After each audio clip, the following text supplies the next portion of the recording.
What's going on YouTube? So today I'm going to be replacing the PCV valve on my EK Civic. So I purchased OEM products, and this is the hose. That's the part number, and that's what the hose looks like. And I took these out because I couldn't see if it was a correct one. And so that's the PCV valve right there. That's the part number. And this is the grommet for the canister that the valve sits in. Most of the time, people buy this, but they don't tackle it once they figure what's involved to replace this. So yeah, that's the job for today. And hopefully this video helps you tackle this kind of pain in the behind job. Now, that valve sits right behind this intake manifold. And luckily for you and me, because I learned a little bit from having this other spare engine on the floor here.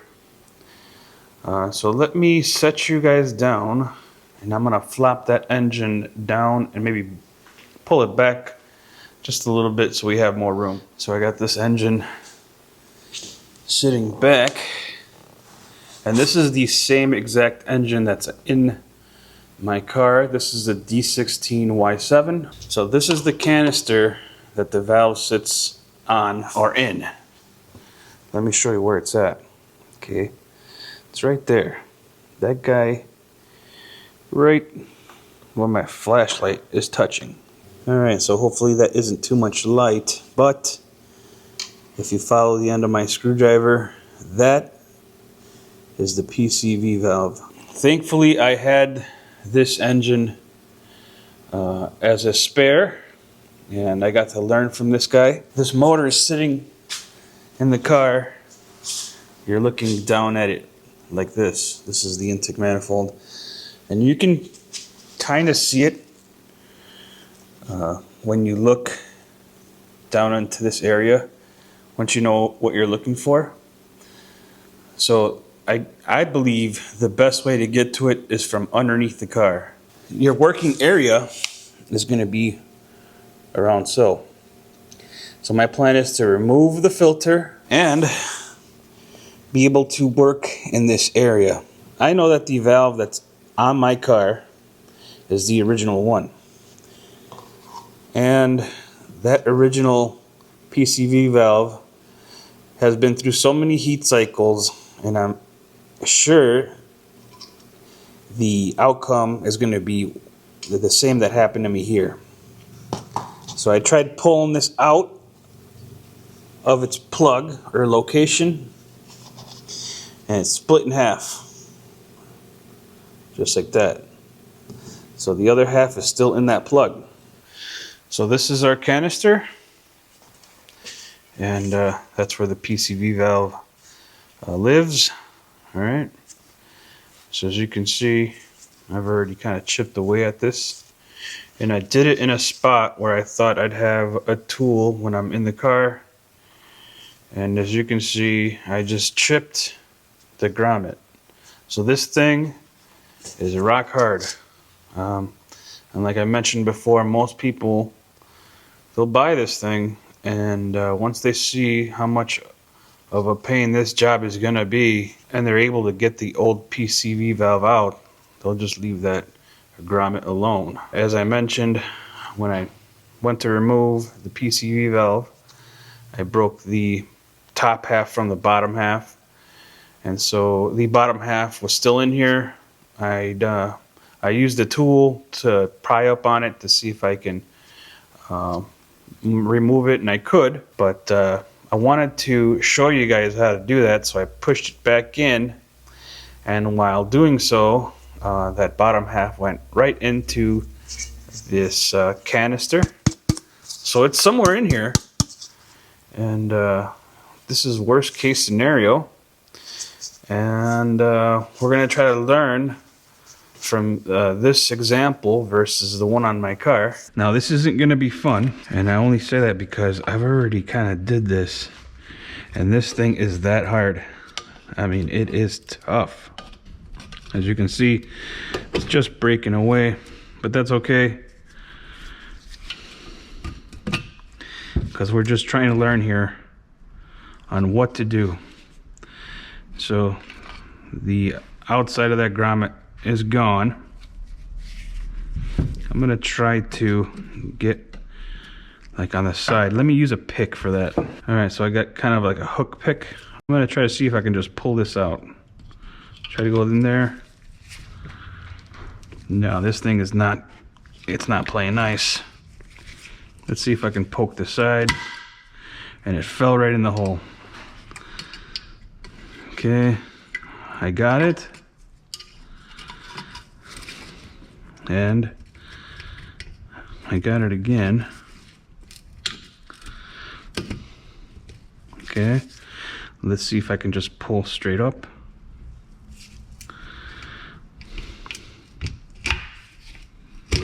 Yes.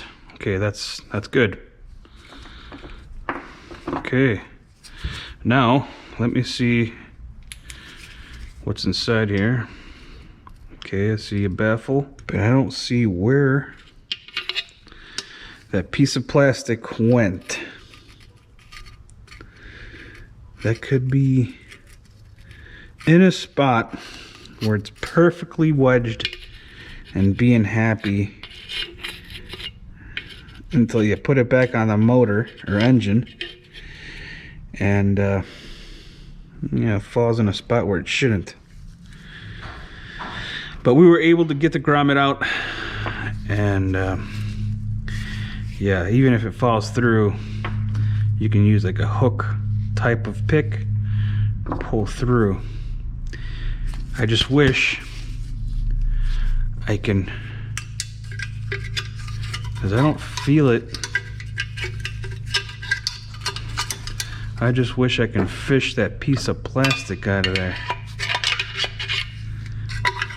Let me poke at this a little bit. If I get anywhere, I'll show you guys what I did. That piece is perfectly wedged somewhere inside there. I tried banging it around just to break it loose, and no, this is worst case scenario. So let's try to prevent that from happening on the one we're gonna remove from the car. Let me move that car over. I'm gonna push it back and forth. I haven't started the car, it's been sitting overnight. I don't want any oil going into that filter. Like I said, I'm gonna be removing that filter, and I just don't want it to be filled with oil when I remove it. I plan to reuse that filter. But yeah, let me move this over. Okay, so we're underneath the car, and I've been staring at this for a while, and I'm trying to give you guys the best picture here. So I took the filter off to give me more room in that area. And you didn't need to see that because that's pretty self-explanatory. And I put tape, duct tape, all over the area where the filter sits, just so nothing falls into that. So that should be good. And like I said, I was looking at this guy and thinking of the best way to get to it and maybe the least amount of work, right? I think I had mentioned that I wanted to remove that box that PCV valve sits in. You know, if I don't have to, it'd be great to leave it there and do all the work as it sits. What I'm gonna do next is remove this bracket. Let me give you a... What I'm gonna do next is remove this bracket here. Now, why do I want to do that? I believe if I remove this, I can move this harness back towards the firewall and have a little more room to work with right in there. I'm not sure if you guys can see that. Yeah, this is the harness I want to move back towards the firewall and give me more room to work with. Because, like I said, I believe this guy here might break in half and I'm going to need some room to work. And I want to try to leave this box on the engine and do the work on the engine, but if it just seems way too difficult, I'm gonna have to take it out. So again, taking this bracket off, there's two 12 mils. All right, so let me just show you where they are. So there's one there and one here. And to completely remove it out of the engine bay, this wire harness right there is attached to it. It's attached to this bracket here that's attached to the main bracket, and it's got one of those zip tie things around the harness where it pokes through, and you have to, squeeze those and push through the hole to release the harness from the bracket. It's kind of an awkward spot. What I'm gonna do is remove the bracket, move it over to my left, get to those zip ties, and squeeze those zip tie ends with a pair of needle nose pliers. So let me do that. I'm gonna do that off camera because it's gonna be really hard to show you any part of this, but I'm just telling you what I'm doing as I go, and it's pretty self-explanatory in that way.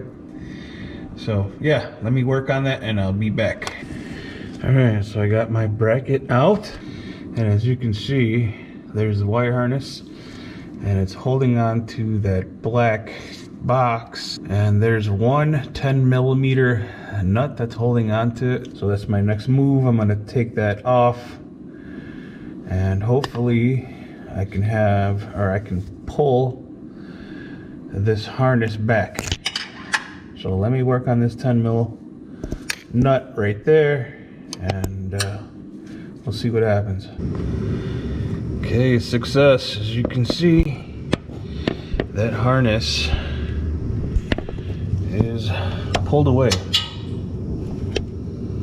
Hopefully you guys can see. But yeah, I took that nut off right there.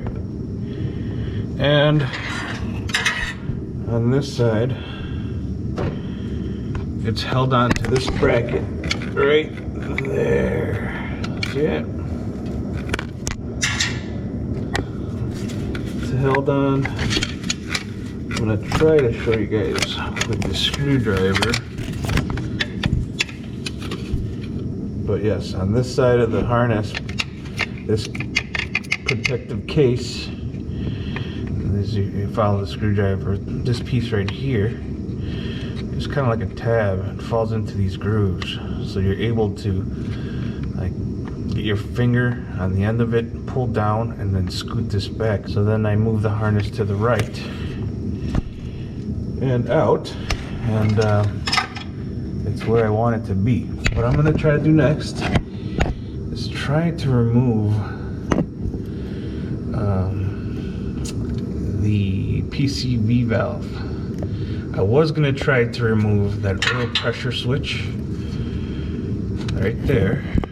Okay, can you guys see that? But it's not coming off very easily, and I'm afraid I can break it. So I'm going to leave that be until there's no other choice. So what I'm going to do is try to remove this PCV. I'm going to try to show you guys, only because of its importance. If it comes off without breaking, that's going to make my job just a little easier, of course. But if it doesn't, I'll show you guys the step that I'm going to take to move further along. Now that I look at this a little more, what I'm going to do next is actually remove the hose from the intake manifold, just so there isn't tension with the PCV valve. I did already rotate the clip holding onto the hose, that guy right there,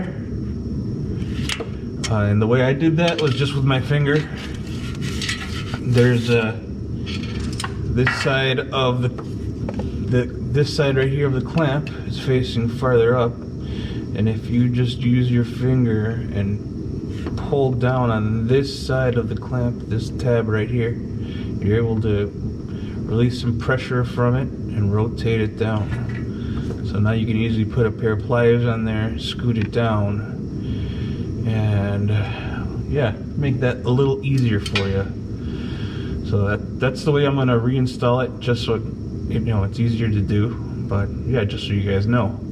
So that's what I'm gonna do next. Actually, I'm gonna remove that clamp, or slide it down the hose a little, and try to remove the hose from the intake manifold. So I'm gonna work on that and show you guys when I'm done. Okay, so I got the hose off. That wasn't bad. Now I am going to, as I mentioned, remove that PCV valve. Now this is the part I'm dreading, because this will determine how much work is ahead of me. So how many of you think it's gonna break? Because that looks to be an original one, right? Yep. I'm gonna say it's not gonna break and it's gonna come out. All right, let me give it a try. I'm gonna rotate the hose up and try to swivel the PCV valve. Place you guys in a spot where you can kind of see what I'm doing, so you see the outcome. Now you guys are really in my way, but try not to get in the way too much. Can you guys see? So here we go. Okay, so it moves and it's out of the way. Now, I'm afraid of this guy separating. So let me see if I can get underneath it and try to help it come out gently, experimenting the poke.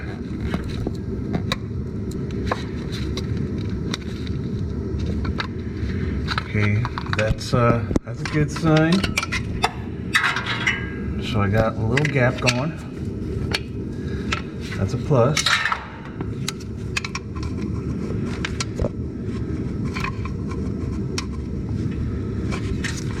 Seems like my screwdriver might be a little on the long, but I'm getting it.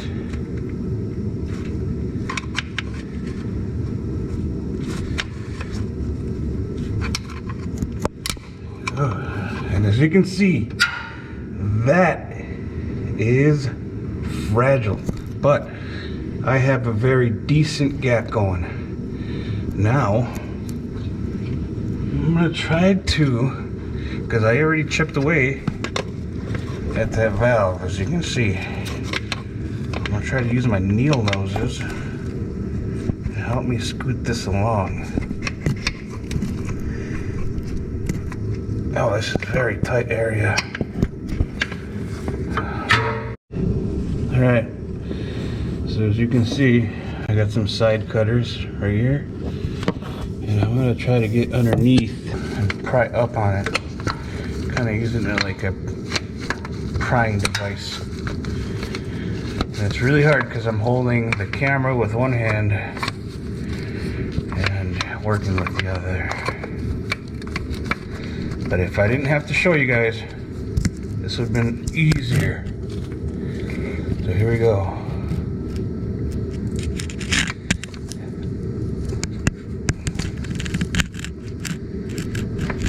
Okay, nice gap going, as you can see. Very nice gap. And success. Very nice. I am so happy. So happy. Because I really did fear this breaking and making more work for myself.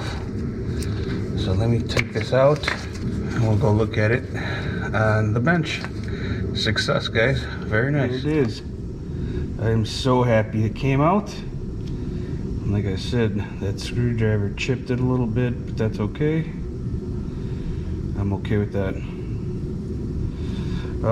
Using those side cutters underneath it and prying up to help it scoot out was the trick. So they say that when they make noise, they're still good. I haven't shaken it yet to see if it's still good. So let's see. Oh, it's solid. Solid. Maybe a little tiniest amount of noise is coming out of this, but it's really quiet. Let's compare it to a new one. Big difference. Yes, okay.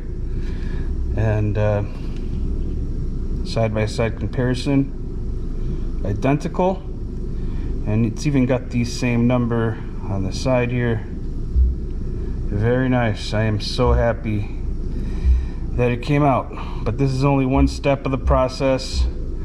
I still got to take this guy out, the grommet.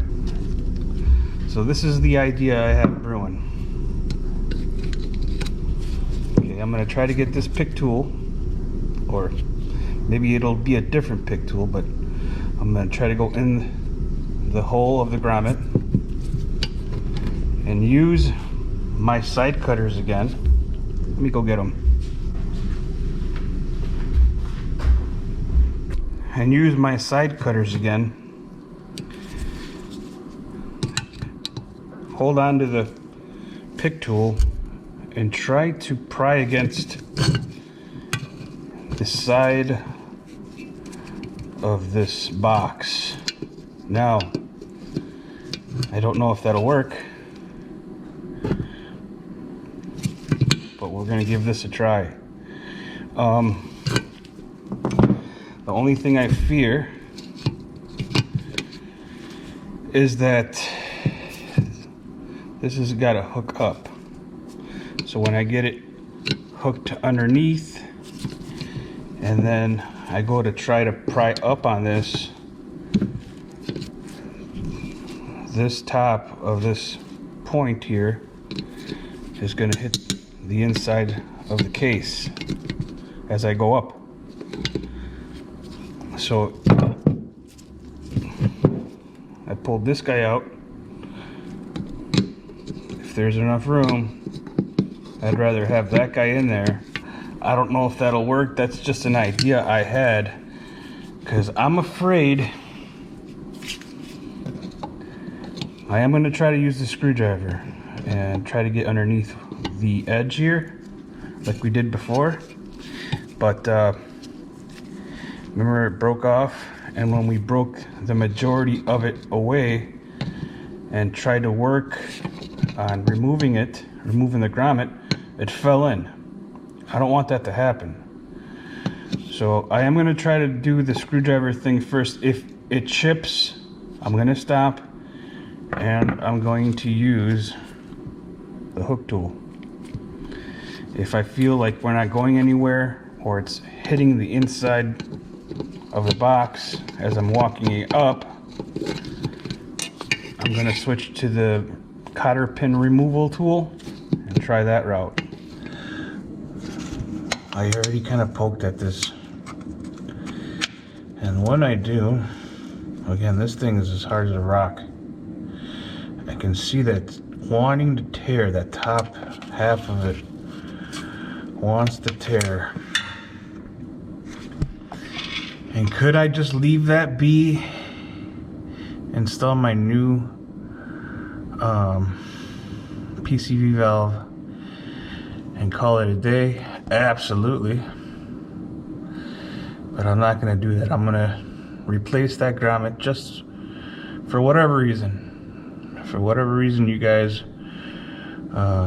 let's say, you know, worst case scenario for anybody else. But yeah, I'm gonna remove that the way I mentioned. I'm gonna stick that small hook tool in there, pry against that box, and see what happens. So I'm gonna go get that hook tool. I'm gonna set myself up, and I'm gonna try my best to show you guys, but there is no guarantee. I am set up right there, and yeah, I don't think I'm gonna be able to show you guys because there's just no room. And it's gonna take me, you know, a couple, I shouldn't say a couple, but it's gonna take me some time. As you can see, I gotta hold the screwdriver, or the pick tool, at an angle to hook the grommet. So it's gotta be like pretty much straight, and then come in with my other hand with the side cutters and pry up against that box. Let me work on this a little bit. You guys got the idea of what I'm doing, and if I can come up with a different angle to show you guys, I will, but it's just too hard for me to kind of put you guys in a spot where you're not in my way, or where you don't block my visibility. You guys see that?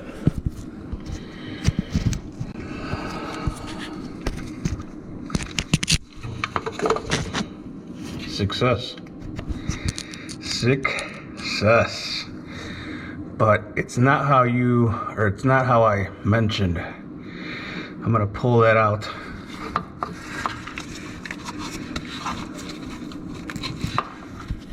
Yes. So here it is. This thing is hard. And remember how I told you guys I was gonna go in there, try to hook it, pull through? Well, I noticed that it was hooking, but I could just feel that it was sinking into this dried up piece of rubber, and I wasn't able to just break or pop that out of position. And as much as I wanted to play with it, I just kept feeling that I was crushing that edge.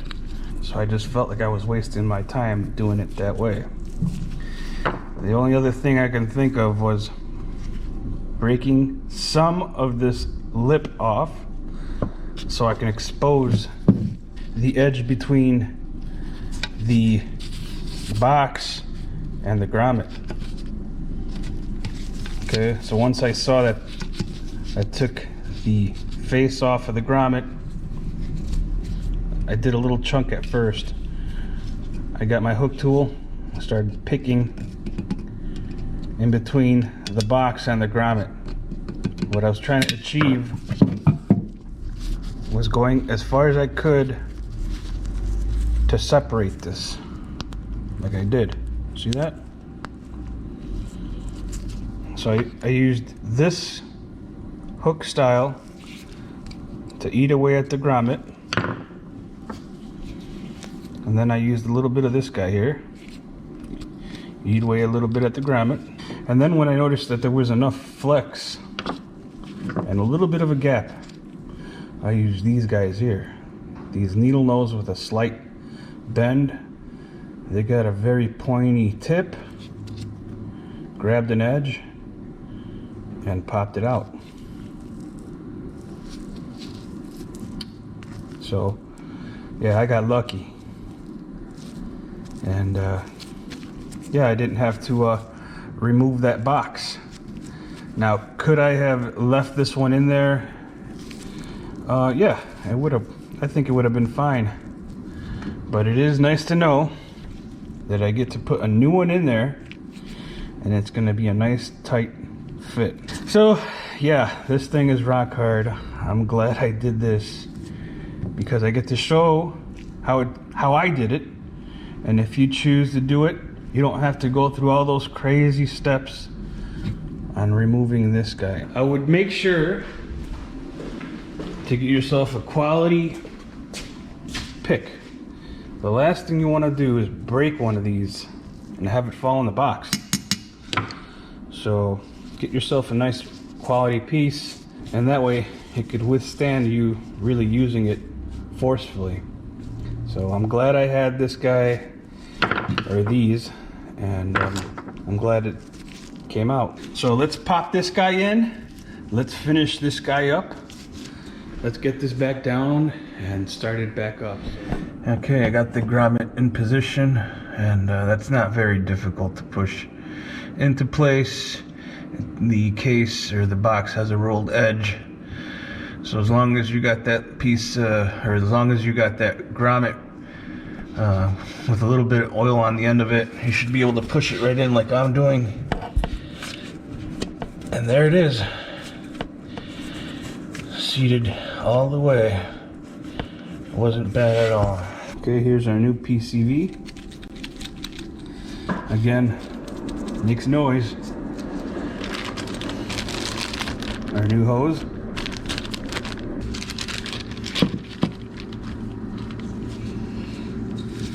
And we're gonna use the old one as an example on how to apply the hose onto the PCV. So I was looking at this, it looks like it doesn't matter which way it goes, this way or that way, but I put a little bit of oil just so it makes it easier to apply. But before I put the hose on, you gotta put that on there. And yeah, I know I get a little carried away. So that's the part number for these little hose clamps. I'll put that in the description just in case you guys want to do the same. But yeah, you could totally reuse the ones that you have.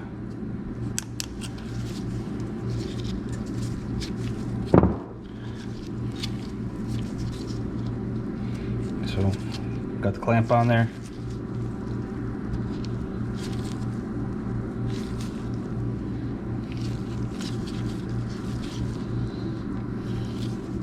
Got the hose on there all the way. I'm just going to slide this guy over.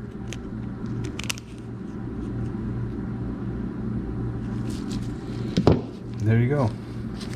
Now I'm just going to install the other hose clamp and maybe drop a little bit of oil in there just so it makes it easier to push on that nipple on the intake manifold.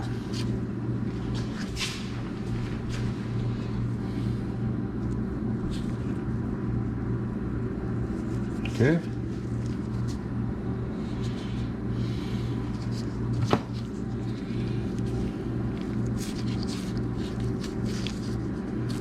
Alright, so we're ready to reinstall this guy. Again, I'm going to put a little bit of oil right there just to have it fall right in. Alright, so I got it into position. I'm just going to pop it in. Like I said, I put some oil on the end of it. Oh wow, that is nice and tight, holy moly. Alright, let me work that in there. It's so hard to just hold the camera with one hand and work with the other. So let me pop that in there and I'll be right back. Put the wire harness back in its spot. Again, that just moves over to the left. You put that nut back on. Yeah, that PCV fits so snug in that grommet. It's nowhere near as loose as it was with the older setup, so that's good to know. That's kind of why I wanted to change it, just to see what the difference was in a way. But yeah, that worked out perfect. That's back together. The harness is back. What else? What else did I put back? Oh, so I gotta put this bracket back that holds the intake manifold to the block, the support bracket. So that's what I'm going to do next. You guys don't need to see that because that's pretty straightforward. But yeah, I'm almost done, and then we're gonna turn this on and see what happens. And there it is, back in. So one more thing I gotta do is, of course, replace that oil filter. I'm gonna put that oil filter back on and clean up and pretty much start this thing up. We'll see what happens when we start it up. Uh-oh. What did I do? Let me show you. So I started the car up and rough idle, check engine light. Pulled the code, P0107. All right, so MAP sensor. Check the power going in, ground on that plug for the MAP sensor. Everything seems good there. So my thoughts are that the MAP sensor is bad. Now I'm not going to say much about it right now, but yeah, I want to test that MAP sensor, just not today, because it is 9:04. So I want to get ready to have a good dinner, a late dinner. So again, I don't want to say much right now. We'll just test that tomorrow or next time I have time to work on this car. And we'll test that MAP sensor. And if it is that the MAP sensor needs to be replaced, I'll just have to get an aftermarket one.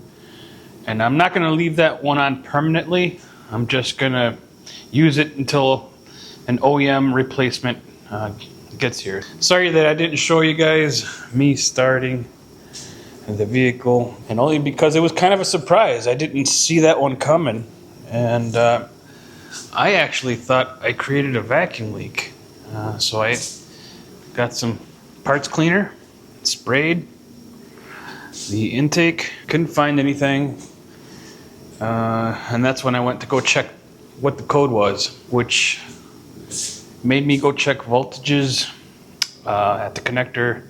That seemed okay, and then I just saw what time it was, and I remembered I haven't had dinner. But yeah, guys, let's pick up on this another day. So a couple of days has passed, and I'm finally able to work on this car again, but I moved along a little bit just to make this video a little quicker. And as you can see, I just replaced the MAP sensor, and I'm using an aftermarket one for right now. I know, but an OEM one is on the way. But yeah, I wanted to get this car going as soon as possible, just so I don't have to drive my truck around. Like I said, that thing likes to chug gas, but yeah, so I replaced the MAP sensor. Now let's see what happens. I still haven't started it. I just replaced the MAP sensor, and that's the code. So I'm going to erase the code. Let's see here. Let's erase the code here. And before, when I would do that, the code would go away. But as soon as I started the car, that code instantly popped back up. So we'll see if this did the job. Oh, and it would idle real bad, real high, and almost sound like a misfire. So we're going to get out of here.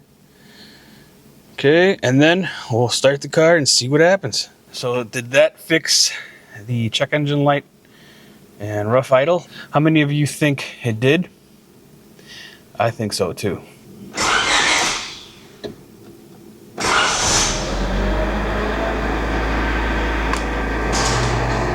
Yep, that did the trick.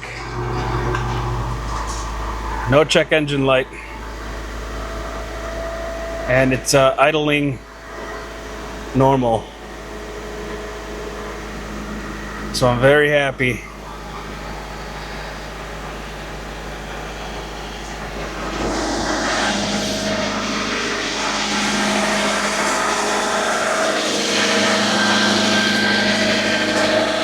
Oh yeah. All right, I'm gonna let this warm up and then we'll take it for a small drive just to make sure everything's okay. Take it for a drive just to make sure everything's okay. I know this has nothing to do with changing out the PCV valve, but just in case something like this happens to you, you have the fix.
She seems to be running good. I'm gonna keep driving it. I'll be right back, and we'll end up back in the garage. She is running great.